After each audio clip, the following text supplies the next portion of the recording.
नमस्कार दोस्तों, स्वागत है आपका मेरे चैनल में। तो आज का वीडियो होने वाला है 23 तारीख के मौसम की।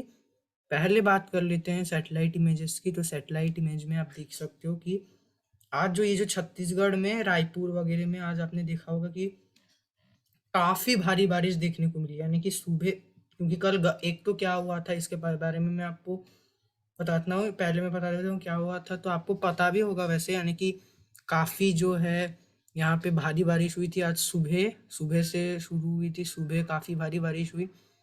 फिर उसके बाद 10-11 बजे तक कम था। उसके बाद फिर से काफी भारी बारिश देखने को मिली थी इन क्षेत्रों में। अभी आप देख सकते हो कि ये जो बादल के वजह से जो बारिश हुई थी वो अभी आंतरिक उड़ीसा के क्षेत्र में जो है पहुंच गई है। क्योंकि क्या हो रहा था कि यहाँ पर एक विंड कन्वर्जेंस जोन भी बना हुआ था, ये सब यानी कि कंडीशंस थी। क्योंकि क्या हो रहा था कि एक जो एंटी साइक्लोन था, मैं आपको हवाओं की स्थिति में आज मैंने ये आप इंडिया के पॉलिटिकल यानी कि मैप में मैंने हवाओं को ड्रॉ किया जिससे आपको अच्छे से समझ आए। क्योंकि वेदर मॉडल में मैं आपको दिखाऊंगा जो बारिश वगैरह की स्थिति को, पर पहले मैं वहाँ पे हवाएं दिखा दूंगा आपको और वेदर सिस्टम अगर कुछ है तो वो क्योंकि क्या अभी जो वेदर मॉडल है वहाँ पर क्या होता है कि जो हवाएं हैं कभी कभी बहुत धीरे धीरे आपको देखने को मिलती है। यानी कि हवाओं का स्पीड कम होने से अच्छे से समझ भी नहीं आता। जैसे अगर कोई विंड कन्वर्जेंस जोन है, हवाएं स्लो चल रही तो समझ नहीं आता। क्योंकि अभी जो एंटी साइक्लोन बना हुआ है यानी कि ज्यादा सशक्त नहीं है। जो ज्यादा सशक्त हवाएं हैं वो तमिलनाडु की तरफ बढ़ रही है। क्योंकि यहाँ पर आपको जैसे पता है कि एक जो ये जो वेदर सिस्टम में बना हुआ है, तो यहाँ पर वेनेसडे से बारिश बढ़ने की, इस वेनेसडे से संभावना है। यानी कि परसों से जो 24 तारीख से यहाँ पे बारिश बढ़ने की संभावना है। तो वहां पर ज्यादा प्रबल लो प्रेशर है, तो वहां पर अट्रैक्ट हो रहा है। यहाँ पर भी क्या हो रहा है कि इस प्रकार घूम करके हवाएं पहुंच रही थी। अभी थोड़ा वीक हुआ है एंटी साइक्लोन। दूसरा ये हुआ है कि जो उत्तर पश्चिम से शुष्क हवाएं अभी धीरे धीरे रायपुर वगैरह जो है क्लियर हो गया है। आंतरिक उड़ीसा में अभी आप देख सकते हो बादल है, तो यहाँ पर हो सकती है कि बारिश हो रही होगी यहाँ पे। क्योंकि काफी इन बादलों के कारण काफी तेज बारिश देखने को मिली थी। तो अब धीरे धीरे मध्य भारत शुष्क हो चला है। और जो मैं जैसे बोला था, जो वही 24-25 तारीख के बाद मध्य भारत के साथ साथ जो उड़ीसा वगैरह यानी कि पूर्वी उत्तर पूर्वी भारत सब शुष्क हो जाएंगे। केवल दक्षिण भारत में वेदर एक्टिविटीज सिमट के रह जाएंगी। तो आप सैटेलाइट इमेज में भी देख सकते हैं, यहाँ पे बादल है। जो बारिश मैंने बोला भारी बारिश हुई थी, ये उत्तर भारत अभी शुष्क हो चल रहा है। उत्तर पश्चिम हवाएं स्ट्रांग हुई है। पूर्वी भारत उत्तर पूर्वी भी शुष्क है। और जो दक्षिण भारत का क्षेत्र है यहाँ पे बादल बना हुआ है। और फिर जो गुजरात में भी अभी थोड़ा विंड कन्वर्जेंस स्थिति चल रही है, इसलिए जो दक्षिण जिले है वहां पर बारिश हो रही है। यानी कि यहाँ से जो उत्तर पश्चिमी हवाएं आ रही है यहाँ से कन्वर्ज हो रही है।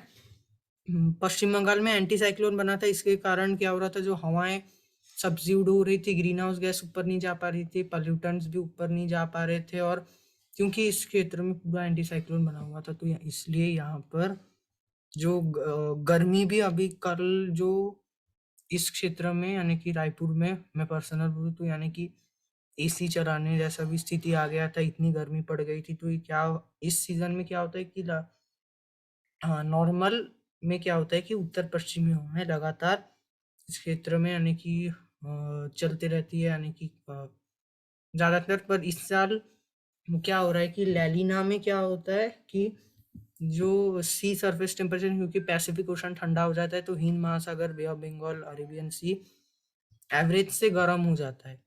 तो एक तो सी गर्म है, और अब क्या हुआ था कि एक एंटी साइक्लोन बना हुआ था, तो यहाँ से गर्म सी से ज्यादा यानी कि एवेपोरेशन होता है, मॉइस्चर ज्यादा कलेक्ट करते हैं हवाएं, इसलिए बारिश भी ज्यादा हो रही है। तो अभी बारिश हुई है और उत्तर पश्चिम हवाएं भी अपना असर नहीं दिखा पा रही थी, इसलिए जो मौसम भी वो थोड़ा गर्म बना हुआ था। 32-33 तक पहुंच गया था। गुजरात में भी कई इलाकों में 33, एक दो स्थानों पे 34 तक पहुंच गया था। अभी भी है 32-33 गुजरात में। और अभी यहाँ पर यानी कि जो रायपुर में अभी बारिश हट चुकी है, धूप निकल चुकी है। तो धीरे धीरे साफ हो चलेगा मध्य भारत, पूर्वी भारत में धीरे धीरे साफ हो चलेगा अभी। आप देख सकते हो बादलों का मूवमेंट, आप देखिए ये जो मैं बोल रहा था बारिश हो रही थी, कुछ देर पहले भी आप देखो ये जो बादल यहाँ पे रायपुर वगैरह के पास ठीक था, धीरे धीरे अभी उड़ीसा की तरफ मूव कर रही है, जो उत्तर पश्चिमी हवा है इसको ढकेल रही है इस तरफ। तो अब मैं आपको हवाओं की स्थिति पहले दिखा दूंगा जो मैंने इंडिया पॉलिटिकल मैप में बनाया है वो वाला। तो हवाएं आप देख सकते हो जो मैंने ड्रॉ किया है, ये मतलब एक रफ ड्राइंग मैंने किया है इंडिया पॉलिटिकल मैप में। तो आप देखिए कि पहले मतलब बस हवाओं की स्थिति देख रहे हैं, उसके बाद मैं क्षेत्र वाइज बारिश बताऊंगा। तो पहले आप हवाएं अभी देख सकते हो कि किस प्रकार जो उत्तर पश्चिमी हवाएं यहाँ पे पश्चिम बंगाल के क्षेत्रों में पहुंच रही है। एक एंटी साइक्लोन बना हुआ है इस क्षेत्र में, यहाँ दक्षिण भारत में लो प्रेशर है। तो इस एंटी साइक्लोन से मैं जो बोल रहा था यहाँ पर जो मॉइस्चर पहुंच रही थी, तो आप देख सकते हो इस प्रकार अभी ये विंड कन्वर्जेंस जोन इस क्षेत्र में बना हुआ है। पहले और थोड़े अंदर में यहाँ पर था, यहाँ से उत्तर पश्चिमी हवाएं आने की कोशिश कर रही थी, यहाँ से बंगाल की खाड़ी से दोनों तरफ से हवाएं आ रही थी, जिसके कारण जो बारिश की गतिविधियां हैं वो हो रही थी। और अभी जो एंटी साइक्लोन से यहाँ पर थोड़ी थोड़ी हवाएं पहुंच रही है ज्यादा, क्योंकि यहाँ पर लो प्रेशर एरिया, ऐसा लो प्रेशर एरिया ये जो वेदर सिस्टम में अभी देखा जा सकता है श्रीलंका से थोड़ा दूर है, अंडमान श्रीलंका के बीच में ही है। तो ये जो यानी कि वेदर सिस्टम है ये ऐसा लो प्रेशर है, और ये जो मूव करेगा इसी तरफ श्रीलंका या तमिलनाडु तट की तरफ मूव करेगा। और तमिलनाडु में परसों से, मैंने जैसे बोला परसों नरसों से बारिश जो है बढ़ सकती है। अरब सागर में अब देखिए इस वेस्टर्न घाट में अभी थोड़ी मोड़ी जो बारिश है वो चल रही है, और गुजरात में स्पेशली जो बारिश है वो क्यों हो रही है दक्षिण जिलों में। तो ये जो वेदर सिस्टम था मैंने ड्रॉ नहीं किया है, अरब सागर में ऐसा वेलमार्क लो प्रेशर यानी हो सकता है नीली डिप्रेशन में बना हुआ है। हालांकि भारत के तट से दूर है, फिर भी ये जो थोड़ा मोड़ा इफेक्ट दिखा रहा है, यानी कि अरब सागर से नमी वाली हवाएं भारत के पश्चिमी तटों के कुछ इलाकों में पहुंच रही है। गुजरात में क्या हो रहा है कि एक तो नमी वाली हवाएं पहुंच रही है, दूसरा जो उत्तर पश्चिमी हवाएं दोनों यहाँ पर कन्वर्ज होकर गुजरात के दक्षिण जिलों में विंड कन्वर्जेंस जोन बारिश दे रहा है। तो ऐसे जो उत्तर पश्चिमी हवाएं हो सकता है धीरे धीरे ये हवाएं बढ़ेंगी। ये आप देख सकते हो किस प्रकार ये हवाएं चल रही है। यहाँ पर ये एंटी साइक्लोन जिसके बारे में बात कर रहा था अभी यहाँ पर है। अब मैं आपको दिखा देता हूँ कि यानी कि जो वेदर मॉडल के बारिश की और हवाओं की स्थिति। तो ये आप देखिए जो वेदर मॉडल की हवाओं की स्थिति आप देख सकते हो, जैसा मैंने ड्रॉ किया था लगभग वैसा ही है। मतलब मैंने यही हवाओं की स्थिति ड्रॉ करने की कोशिश की थी, क्योंकि यहाँ पर आप देखिए जो स्लो विंड से यहाँ पर आपको अच्छे से समझ नहीं आएगा कि नमी वाली हवाएं आ रही है। आप कमेंट कर सकते हो कि आपको कौन सा इजी लग रहा है, फिर मैं दोनों ही ड्रॉ करूंगा या फिर एक ही आपके लिए बस वेदर मॉडल ही दिखाऊंगा। तो आप ये देखिए यहाँ पर एंटी साइक्लोन है, ये एंटी साइक्लोन या हाई प्रेशर ट्रफ आप बोल सकते हो इसको। तो यहाँ से थोड़ी थोड़ी हवाएं यहाँ पहुँच रही है, मगर आप देख पा रहे होंगे क्योंकि देखना भी मुश्किल है। आप देख सकते हो यहाँ पर ये यहाँ पर पहुँच रही है बंगाल की खाड़ी से, यहाँ पर उत्तर पश्चिमी हवाएं ठंडी शुष्क आ रही है। तापमान अभी धीरे धीरे इसलिए मध्य भारत में गिरेंगे, पर टाइम लगेगा, एकदम जो कड़ाके की सर्दी है नहीं पड़ेगा। हालांकि जो लैलिना का इफेक्ट है तो सर्दी थोड़ा ज्यादा हो सकता है, पर इतनी भी सर्दी नहीं पड़ेगी कि जैसे काफी तेज बर्फबारी पहाड़ों में हो जाएगी, यानी कि आज तक जैसा नहीं हुआ, या फिर बहुत ही कम हुआ है। और मैदानों में भी यानी कि माइनस में टेम्परेचर चला जाएगा या बर्फबारी हो जाएगी, ऐसा कुछ नहीं होने वाला है यानी कि उत्तर भारत में। पर जो कोल्ड वेव है या फिर जैसे काफी तेज अगर जो सर्दी वर्दी पड़ती है, यानी कि वही कोल्ड वेव भी आप कह सकते हो, थोड़े देर के लिए ज्यादा हो सकता है एक दो हफ्ते के लिए ज्यादा के लिए बना रहे, या फिर उस केस में 2-3 हफ्ते के लिए वैसा ही रहेगा। यानी कि उससे यानी कि थुरथुराने वाली एकदम जो जैसे फॉरेन में पड़ती है, जो कि यानी कि जिन देशों में बर्फबारी होती है वैसी ठंड कुछ नहीं पड़ने वाली, यानी कि एवरेज से थोड़ा नीचे रह सकता है। तो यहाँ पर ये लो प्रेशर आप देख सकते हो बना हुआ है। तो अब मैं बारिश की स्थिति की बात करता हूँ। यहाँ से आप देख सकते हो अरब सागर से थोड़ा थोड़ा जो मॉइस्चर है यहाँ पर, हालांकि एक वेदर मॉडल के हिसाब से एक हाई प्रेशर ट्रफ बना हुआ है, हालांकि वो यानी कि उतना भी कंफर्म नहीं है। आप कह सकते हो कि ये इसी सिस्टम के कारण ही हो रहा है। और दूसरा यहाँ से इस सिस्टम से आप देखिए थोड़ा थोड़ा जो नमी वाली हवाएं गुजरात में पहुंच रही है अरब सागर से, और उत्तर पश्चिमी हवाएं आ रही है, जिसके कारण गुजरात में बारिश देखने को मिल रही है। अब बारिश की गतिविधियां में दक्षिण भारत से ही शुरू करते हैं। तो दक्षिण भारत अभी एज यूजुअल सबसे ज़्यादा रहता है अभी नॉर्थ ईस्ट मानसून, क्योंकि सशक्त मैंने समझाया हुआ है, अपनी एक वीडियो में समझाया हुआ है नॉर्थ ईस्ट मानसून के बारे में। अभी बहुत दिन हो चुका है तो मैं और एक बार बता देता हूँ। नॉर्थ ईस्ट मानसून में क्या होता है कि जो मानसून जाने के बाद यहाँ पर हाई प्रेशर डेवलप हो जाता है उत्तर भारत में या फिर ऐसा, तो यहाँ पर बर्फबारी होकर जो हवाएं लैंड में चलती है तो वो तो लैंड में तापमान गिराती है, यानी कि मध्य भारत वगैरह में यहाँ से क्योंकि लैंड में चलती है, पर यही हवाएं पश्चिम बंगाल होती हुई उत्तर पूर्वी भारत होती हुई यहाँ पर से जो बे ऑफ बंगाल में हवाएं आती है, उसके कारण नॉर्थ ईस्ट मानसून देखने को मिलता है।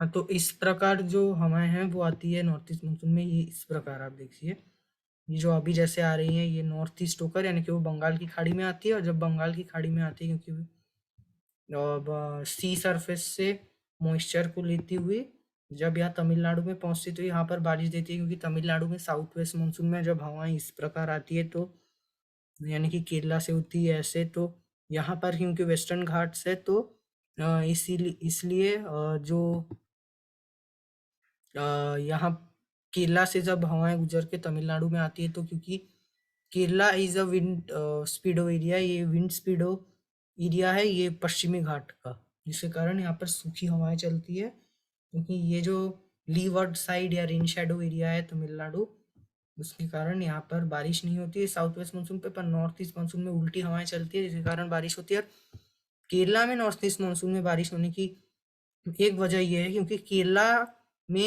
केरला में जो एक सब इक्वेटोरियल क्लाइमेट यहाँ पे देखने को मिलती है, हवाओं की स्थिति हमेशा यानी कि अलग होती है, क्योंकि साउथ वेस्ट मानसून में लगातार हवाएं इस प्रकार चलती है, तो तमिलनाडु में वो वेदर देखने को नहीं मिलता, क्योंकि हवाएं इस प्रकार अरब सागर से उस समय भी आती है, और अभी भी जो केरला में अरब सागर से हवाएं पहुंचते रहती है। आप देखिए कि ये मैं थोड़े दक्षिण से आपको भारत के दक्षिण से दिखाता हूँ, तो यहाँ पर आप देखिए जो मेडागास्कर ऑस्ट्रेलिया से जो हाई प्रेशर रहता है यहाँ पर, तो ज़्यादा नीचे नहीं दिखाऊंगा, नहीं तो ये मैं आपको दिखाई देता हूँ।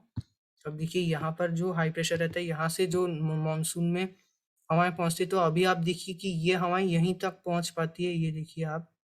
फिर यहाँ से क्योंकि उत्तर पश्चिमी हवाएं अभी यहाँ पर भारत में हाई प्रेशर रह जाता है तो इस प्रकार घूम जाती है, पर यह हवाएं अब भी इन क्षेत्रों तक यहाँ केरला श्रीलंका में पहुंचते रहती है, क्योंकि जो ITCZ है अभी भी यहाँ से ज्यादा दूर नहीं चले जाता है, दिसंबर के बाद ही ये हवाएं बहुत कमजोर होती है। हालांकि केरला में ये आप केरला का जो क्लाइमेट भी है थोड़ा सा यानी कि इसलिए काफी ग्रीनरी है, एक रेन फॉरेस्ट टाइप क्लाइमेट है, काफी जो पूरा साल आप कह सकते हो केरला में पूरा साल बस एक दो महीने को छोड़कर, जो कि उस महीने में भी बारिश होती है, हालांकि बहुत कम होती है केरला में भी, जो दिसंबर जनवरी फरवरी में भी जो आपका मार्च अप्रैल में भी मानसून नहीं रहती है पर बारिश होती है। और यहाँ पर आप कह सकते हो कि जून से, यानी कि इसलिए केरला में साउथ वेस्ट मानसून का रिट्रीटिंग आपने देखा होगा कभी भी डिक्लेयर नहीं होता है वो, क्योंकि यहाँ पे बारिश होते रहती है। दिसंबर में भी मैं जैसे बोल रहा था ये जो हवाएं पहुंचती है आप एक साउथ वेस्ट मानसून का ही रिमेन्स कह सकते हो, जो कि केरला में चलते रहती है, इसलिए यहाँ पर एक रेन फॉरेस्ट टाइप क्लाइमेट हो जाता है केरला में, यानी कि यहाँ का जो एनवायरनमेंट है वो उसी प्रकार बन जाता है। तो केरला में बारिश इसलिए जारी रहती है, जो कि दिसंबर जनवरी से इसमें कमी आती है, इसलिए नॉर्थ ईस्ट मानसून के समय भी यहाँ पर बारिश जारी रहती है। पर मध्य भारत शुष्क रहता है, पर ऐसे हालांकि ऐसे एक्सेप्शंस में यहाँ पे बारिश होती है। अभी जो एंटी साइक्लोन बना हुआ है उसमें जो उत्तर पश्चिमी हवाएं जो ऐसे इस प्रकार आनी चाहिए थी वो आप देखिए असम वगैरह में घूम जा रही है, ऐसे ये एंटी साइक्लोन आने नहीं दे रहा है, इस प्रकार हवाओं को घुमा रहा है, पर ये नॉर्थ ईस्ट मानसून को मेंटेन रखा हुआ है। तो अब मैं बारिश की बात करता हूँ, नहीं तो बहुत वीडियो लंबा हो जाएगा। तो दक्षिण भारत से जैसे हम शुरू कर रहे थे, तो ये जो वेदर सिस्टम है ये इस प्रकार जो नॉर्थ ईस्ट मानसून को हेल्प कर रहा है, तो हवाएं इस प्रकार आ रही है घूमकर वेदर सिस्टम में जा रही है तमिलनाडु से, आप देख सकते हो कि इस प्रकार आ रही है। केरला में मैंने जैसे अभी अभी डिस्कस किया जो अरब सागर से थोड़ी थोड़ी हवाएं पहुंचती है नमी वाली, वो पहुंच ही रही है, उसको सपोर्ट कर रहा है ये सिस्टम। सिर्फ केरला में ही नहीं गुजरात तक ये हवाएं अभी देखने को मिल रही है। जो मुंबई वगैरह यानी कि पूरा पश्चिम घाट, और आप देख सकते हो कि अभी वेदर मॉडल के हिसाब से भी आप देखिए यहाँ पे बारिश कम हो चुकी है। जैसे मैं मध्य भारत में तब सैटेलाइट इमेज में बोल रहा था, तो आप देख सकते हो कि एक प्रकार से पूरे महाराष्ट्र में ही अभी लाइट जो लेने जा रही है, क्योंकि बंगाल की खाड़ी से यहाँ पर अब भी थोड़ा थोड़ा मॉइस्चर इस एंटी साइक्लोन के कारण हवा इस प्रकार भी आ रही है, इस प्रकार थोड़े थोड़े ऊपर मूवमेंट है, तो तेलंगाना में भी पूरा पैची रेंज जारी है। गुजरात में भी इस सिस्टम के कारण अरब सागर से मॉइस्चर आ रही है, दूसरा उत्तर पश्चिमी हवाएं आ रही है, विंड कन्वर्जन जोन, बारिश हो रही है। वेदर मॉडल के हिसाब से आप देख सकते हो जो यानी कि अभी जो मध्य प्रदेश के दक्षिणी और पश्चिमी भाग, इंदौर, भोपाल, खरगोन, इन इलाकों में, खरगोन यानी कि दक्षिणी जिलों में खांडवा बारिश जारी है। उत्तरी जिले लगभग साफ है, काफी तेजी से उत्तर पश्चिमी हवाएं अभी जो है चल रही है। इसके कारण जो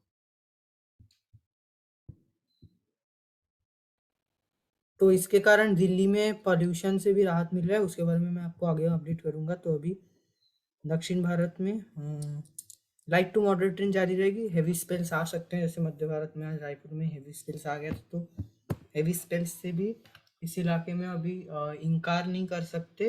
हालांकि जो mainly light to moderate range जारी रहेगी, और ज़्यादातर इलाकों में, दक्षिण भारत में पूरे इलाके में आप कह सकते हो बारिश जारी रहेगी। ये जो वेदर सिस्टम है मैं आपको दिखा दूँ, तो ये ज़्यादा फास्ट मूवमेंट नहीं है इसका, क्योंकि ये कोई ज़्यादा स्ट्रॉन्ग सिस्टम नहीं है। पर आप देखिए जो इसका लैंडफॉल होगा 28-29 को होगा, पर परसों से बारिश बढ़ सकती है, परसों नरसों यानी कि परसों से, या फिर 25-26 से तो बढ़ ही जाएगी। उसके कारण आप देखिए 25-26 से भारत के शेष इलाके जो दक्षिण भारत को छोड़कर पूरा शुष्क हो चुके हैं, बस जो वेस्टर्न डिस्टर्बेंस से प्रभावित होते हैं उनको छोड़कर बाकी सारे इलाके शुष्क हो चुके हैं।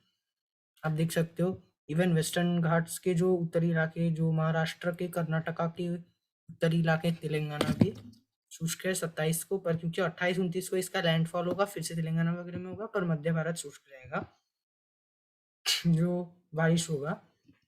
तो 28 तारीख को आप देखिए जो रायलसीमा के क्षेत्र में मूसलाधार बारिश हो सकती है, रायलसीमा तेलंगाना के क्षेत्र में, काकीनाडा, विजयवाड़ा, इस क्षेत्र में यहाँ से काफी, यानी कि आप देख सकते हो एक विंड रिज बनेगा, इसलिए ये बारिश हो सकती है। यहाँ पर आप देखिए काफी जो एयर पार्टिकल्स आप देख सकते हो, काफी विंड रिज एक बन सकता है, इसके कारण हो रहा है, क्योंकि ये सिस्टम हवाओं को पुश करेगा। आप देख सकते हो काफी तेजी से इस प्रकार पुश करेगा, नॉर्थ ईस्ट मानसून भी काफी तेजी से, दोनों हवाएं, दोनों ही नमी वाली भी है, काफी नमी लेकर भी आ रही है, दोनों एकदम सट जाएगी आपस में पार्टिकल, जिसके कारण बारिश काफी देखने को मिल सकती है, मूसलाधार बारिश।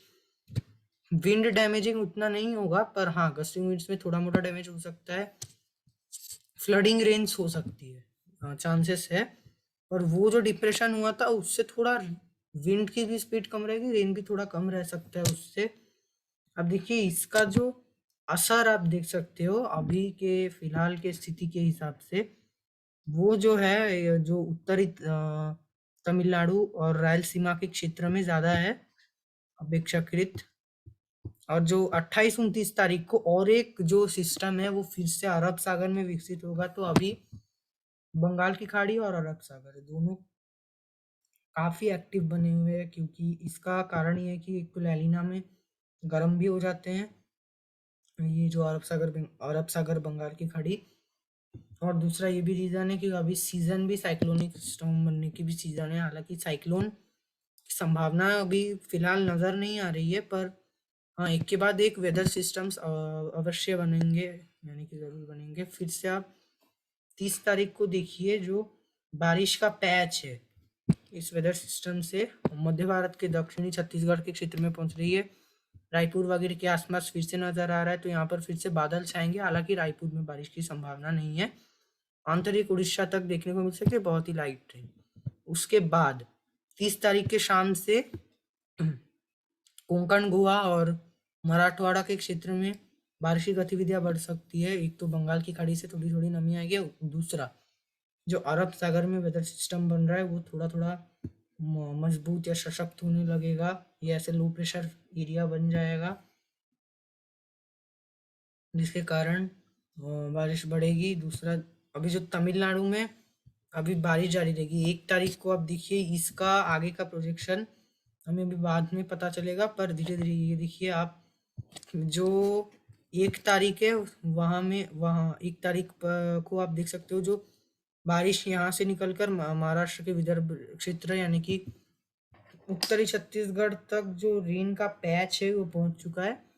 तो फिर से हो सकता है रायपुर वगैरह, हालांकि शुष्क ही बना रहेगा। आप देख सकते हो नागपुर वगैरह में बारिश होगी, और जो दक्षिणी मध्य प्रदेश, गुजरात में सूरत, वलसाड, नवसारी, भावनगर, भावनगर में हालांकि शुष्क ही है मौसम, सूरत में भी, वलसाड, नवसारी में हो सकता है, पंचमहल में भी हो जा सकता है बारिश, जलगांव वगैरह में भी आप देख सकते हो एक जो दो भारी स्पेल्स हैं। यहाँ पर आप देख सकते हो पलगढ़, मुंबई, इन इलाकों में, पुणे में बारिश बढ़ सकती है। पश्चिमी मध्य प्रदेश में अरब सागर में जो सिस्टम बनेगा उसके कारण ये बारिश जो है वो देखने को मिल सकती है। तो अब हम दक्षिण भारत की बात कर ली हमने, अब बात करते हैं दक्षिण भारत में बारिश जारी रहेगी और अभी धीरे धीरे बढ़ेगी भी।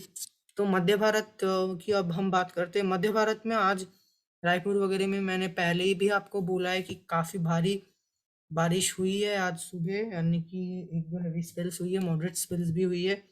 अभी धूप निकली है, हालांकि फिर भी बादलों का आवाजाही है। जो बादल था वो धीरे धीरे सरक रहा है उड़ीसा वगैरह के क्षेत्र में। यहाँ पर एक एंटी साइक्लोन है, जिसके कारण बंगाल की खाड़ी से नमी वाली हवाएं इस क्षेत्र में हल्की फुल्की पहुंच रही है। दूसरा, जो उत्तर पश्चिमी शुष्क हवाएं आ रही है इस क्षेत्र में, जिसके कारण विंड कन्वर्जन जोन बना हुआ था, अभी थोड़ा हटा है, वो विंड कन्वर्जन जोन उड़ीसा में गया है, जिसके कारण जो बारिश है वो बढ़ी हुई थी। अभी ये फिलहाल की स्थिति है। महाराष्ट्र में अरब सागर, बंगाल की खाड़ी दोनों का कंट्रीब्यूशन है। लाइट टू मॉडरेट रेन, कई इलाकों में पैची रेन जारी हुई है। मध्य प्रदेश के दक्षिणी जिलों में बारिश जारी है। छत्तीसगढ़ के ज्यादातर क्षेत्रों में ही यानी कि पैची रेन है, कहीं नहीं है। आप देखिए उत्तर छत्तीसगढ़ में है, तो मध्य छत्तीसगढ़ के कुछ क्षेत्रों में नहीं है, फिर दक्षिण छत्तीसगढ़ में है। उड़ीसा के ज्यादातर क्षेत्र में बारिश है। बंगाल, पश्चिम बंगाल, वो हालांकि मध्य भारत के उसमें बात नहीं करेंगे, पूर्वी भारत में ही मैं बात करूंगा, पर अभी बता देता हूँ। तो ये पश्चिम बंगाल ज्यादातर शुष्क है, बस दक्षिणी जिले उड़ीसा से सटे हुए यहाँ पर बारिश हो रही है, हल्की बारिश।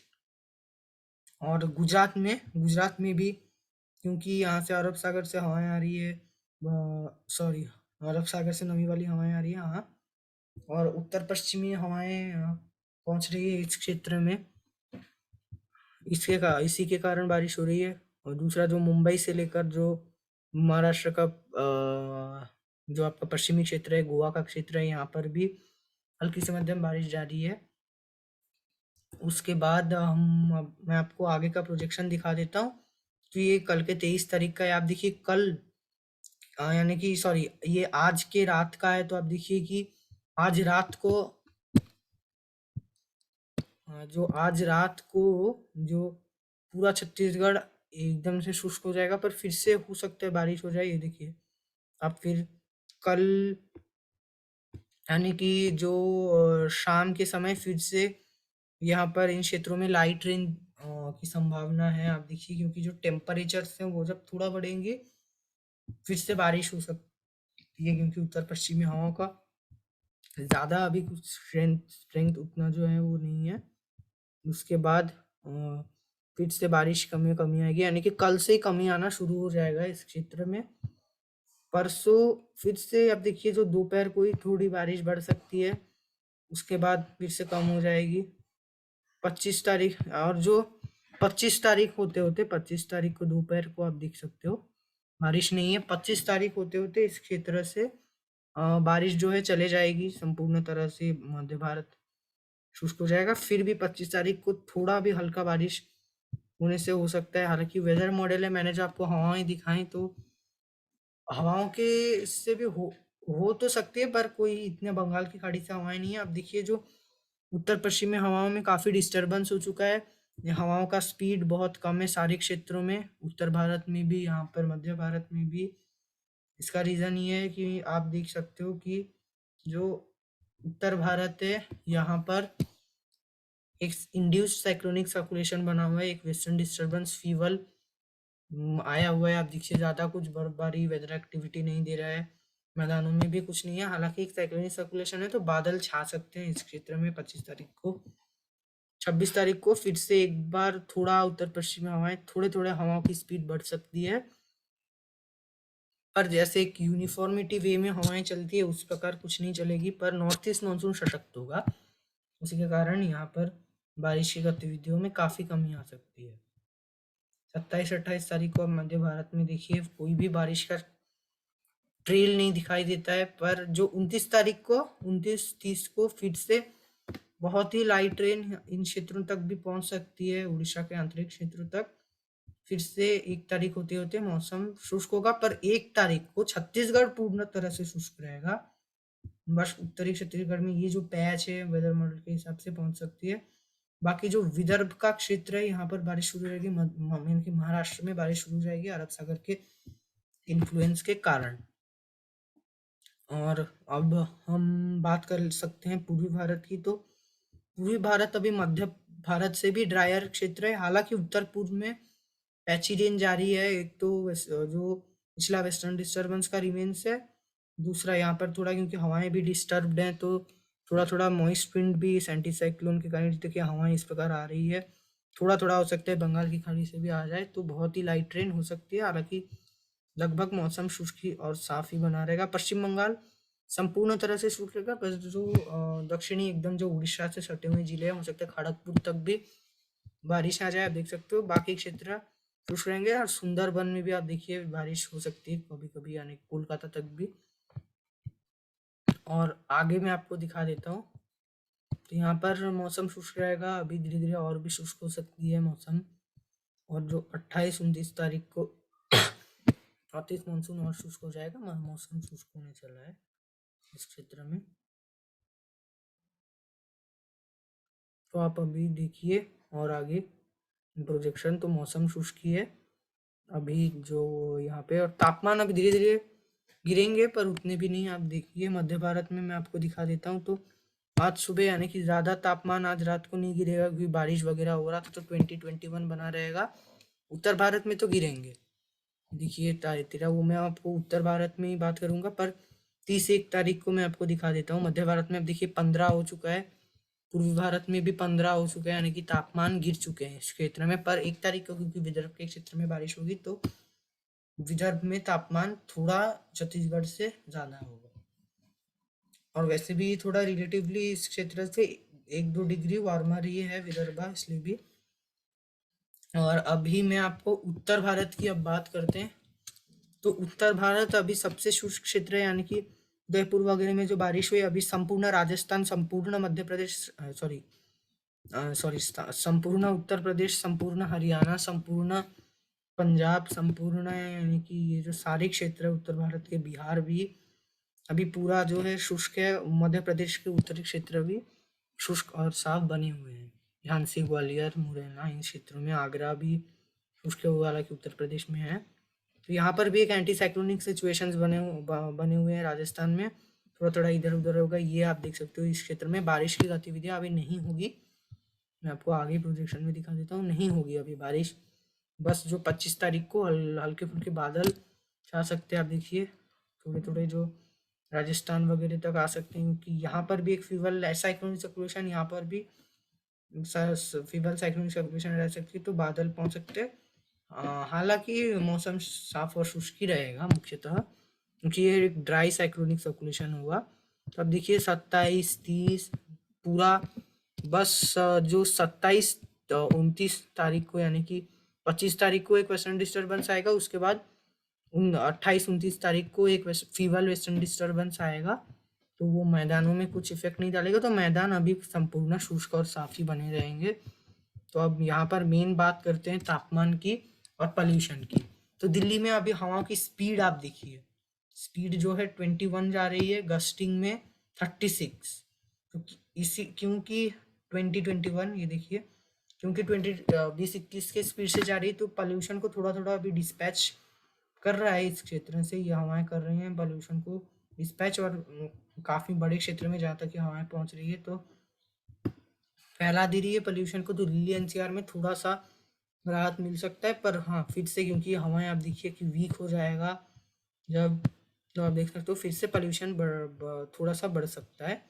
तो अभी थोड़ा राहत की बात है। अब तापमान की बात कर लेते हैं। तो उत्तर पश्चिमी हवाएं पहुंचती रहेंगी उत्तर भारत के क्षेत्रों में। तो अभी यहाँ पर क्या होता है कि अगर काफ़ी बर्फबारी होती है, वहाँ से उत्तर पश्चिमी ठंडी हवाएं आती है, और या फिर यहाँ पर बारिश भी होती है वेस्टर्न डिस्टर्बेंस के कारण।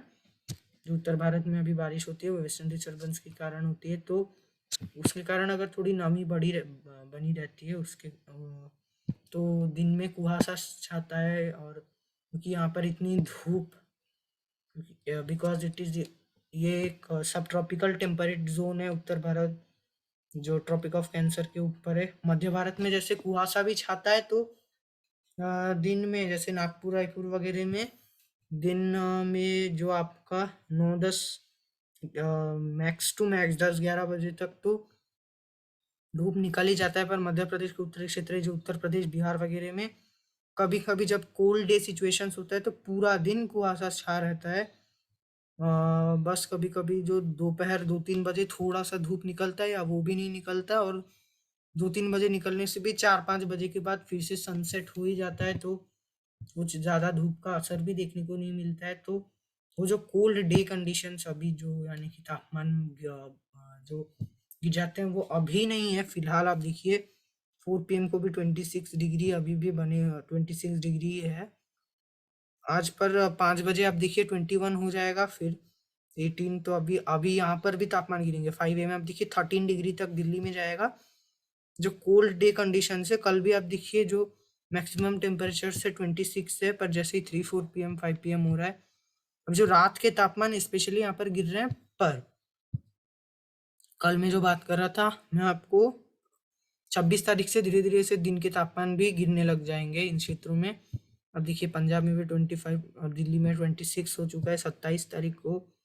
मैं आपको दिखाता हूँ दिन में। अब देखिए वही 26 ही है, हालांकि 28 तारीख को अब देखिए 2 डिग्री का गिरावट है, 24 हो चुका है कुछ क्षेत्र में, बस 21। अब देखिए ये जो है थोड़ा थोड़ा कोल्ड कंडीशन बनने लगा है। हो सकता है कुहासा छाए उसके कारण ही हो। तो अब देखिए 4 बजे 12 डिग्री, फिर जो 2-3 बजे 29 तारीख को फिर से 24 डिग्री है दिल्ली एनसीआर में, क्योंकि यहाँ पर पोल्यूशन भी है तो थोड़ा टेम्परेचर आसपास से थोड़ा ज़्यादा रहता है। पर मैं आपको दिल्ली का ही दिखा रहा हूँ। तो आप 30 तारीख को देखिए, 30 तारीख को मैं जो कल था वैसे ही 10-11 बजे जो तापमान थोड़ा बढ़ा हुआ 22 दिखा रहा है, पर 1-2 बजे के बाद 2-3 बजे के बाद 19 डिग्री हो रहा है। अब 1 तारीख को देखिए आप, 1 तारीख को भी यानी कि 22 डिग्री दिल्ली एनसीआर में भी हो जाएगा, near to cold day conditions. और भी ये प्रबल हो जाती अगर यानी कि बर्फबारी होती, तो और भी 2-3 डिग्री कम कर देते हैं ये जो हवाएं हैं दिन के तापमान को। पर क्योंकि बर्फबारी ना के बराबर अब देखिए हो रही है, तो अभी दिसंबर के हो सकता है पहले सप्ताह तक कोई बर्फबारी नहीं देखने को मिले। उसके बाद थोड़ा हो सकता है कि सशक्त वेस्टर्न डिस्टर्बेंस आए, उसका भी अभी चांसेस अभी तो फिलहाल नहीं बता सकते कि कैसे आएंगे क्या आएंगे, बाद में बताता रहूंगा। तो यही होने वाला है संपूर्ण भारत का मौसम का हाल 23 तारीख, और आगे का भी हमने जो डिस्कस किया वही होने वाला है अभी। तो आगे के वेदर अपडेट्स के लिए देखते रहिए मेरे चैनल को। धन्यवाद। जय हिंद।